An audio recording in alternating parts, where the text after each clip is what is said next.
Embarrassing bladder leaks does not have to be part of your life. If you are someone that has struggled with leaking a little bit when you cough or sneeze, or when you're walking real fast or doing an activity that you love, it can be embarrassing and you don't have to live with it.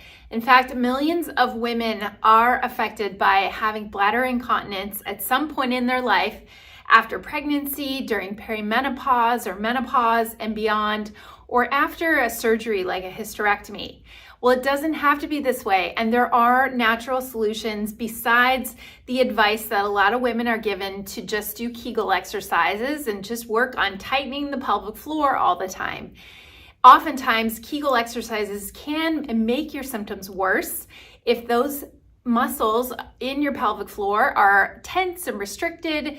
They aren't going to want to strengthen and tighten all the time. So in this video today, I'm going to show you 3 powerful exercises that are going to transform your body so you can start being more consistent with a program that actually works to help your bladder incontinence. These exercises will help regain bladder control, strengthen your pelvic floor, and stop those embarrassing leaks. You are going to learn how to engage those muscles in the right way. My name is Dr. Dawn Andalone. I'm a pelvic floor specialist and women's health physical therapist. And oftentimes women are told it's just their age, or this is what happens as a female. It's really not fair, and it shouldn't have to be that way. You can find natural solutions to really help you overcome this embarrassing problem so you don't end up like your mother, your grandmother, or great-grandmother in a nursing home wearing diapers. And unfortunately, down the road, many women develop incontinence. But good thing you're watching this video, because you're going to learn these 3 exercises that you can do on a daily basis to start training those muscles in the right way. This is helpful for any woman. So it's not just about a weak bladder or a small bladder. It's really about posture, it's about control, and it's about using your muscles the right way. So number 1 is diaphragmatic breathing. Go along with these exercises on a mat on the floor, or even laying on a couch or a bed as well. If it's difficult for you to get down on the floor, these can still be very effective if you can get to a position resting on your back with your knees bent. Okay, as you can see, when I'm on the floor, I'm gonna place my hands over my belly, not up here by my chest or ribs, but right over your stomach. And you're gonna imagine breathing into your hands with an inhale. So you will relax the neck, chest, and shoulders, and just feel the belly rise into your hands. And then as you exhale through your mouth, you'll feel your navel sink in.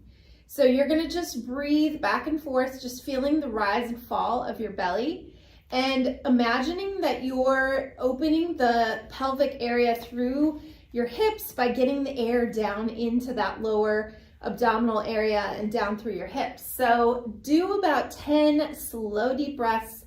Diaphragmatic breathing is moving that diaphragm muscle, that's your breathing muscle, at the bottom of your ribs, and it makes up the top part of your core. So as we're filling the lungs and allowing our belly to rise and fall, it's taking away the breathing that we usually do from our chest. And so follow that along, do about 10 slow, deep breaths, and you may feel all this area start to relax and let go.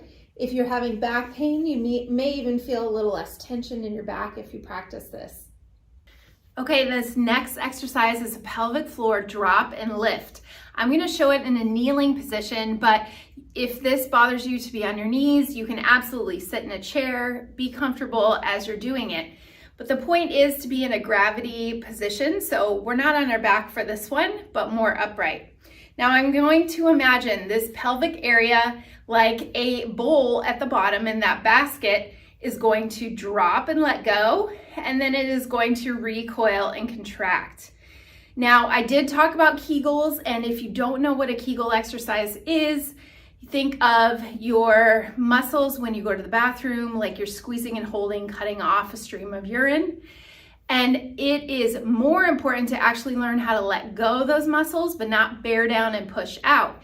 You want to imagine if that area at the bottom part of your pelvis If it's a hammock, that hammock is just being stretched out just gently. So as you take a big inhale through your nose, you're allowing those pelvic muscles to drop and let go and lengthen.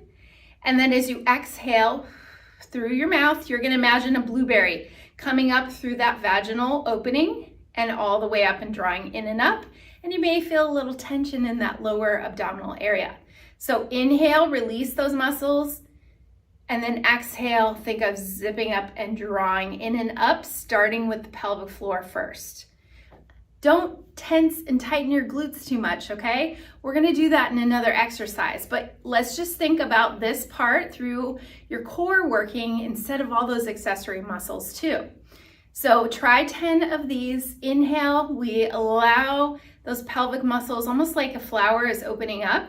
You're letting them go. And then as you exhale through your mouth, you're imagining pulling in and up that blueberry, lifting up through the pelvic floor. Follow along, and you can even pause it here, do 10 reps of that exercise.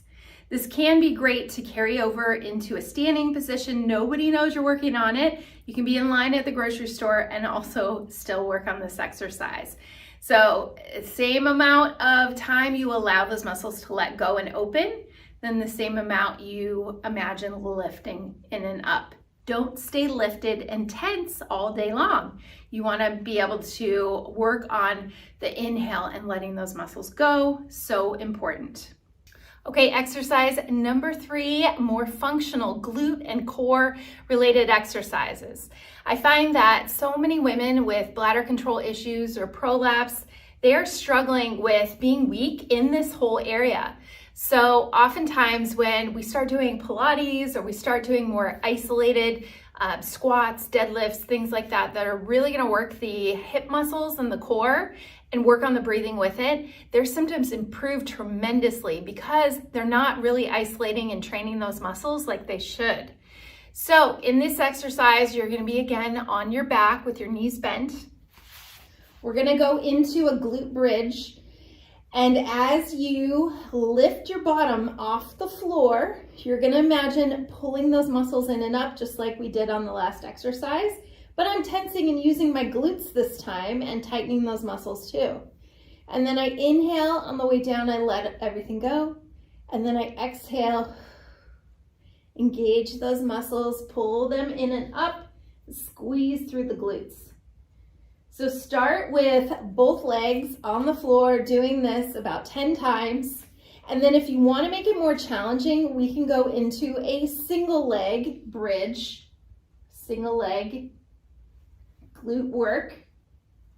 You can even have your feet up higher on a box or something on the edge of a couch, something more elevated, and therefore you can get more range of motion. But we don't want to flare the ribs up. We want to stay connected through here so we don't overarch our back. But going up into that glute bridge, you're going to get more range of motion in hip extension. And this is very helpful for your posture, your strength, all through the backside of your body and also through the core. And then work on about 10 to 15 reps of that glute bridge exercise as well. So why do these exercises work? Well, they strengthen and they work on effective movements without extra tension. We don't want to always tense this whole area, but you are encouraging the breathing, the alignment, the posture, the overall focus on what your pelvic floor muscles need to do, which is that bottom support for your bladder. Also, these exercises, simple to do, just a few minutes a day.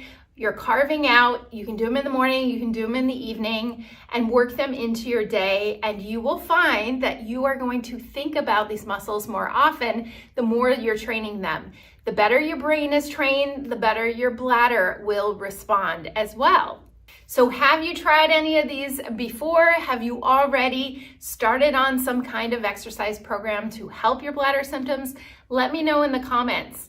I have a very helpful pelvic floor Pilates program. In just 15 minutes a day, you can work on these specific exercises for the core and the pelvic floor like no one else, and be able to work on the most effective Pilates-based exercises as a woman, especially as a woman over 40 that needs to work on their pelvic health.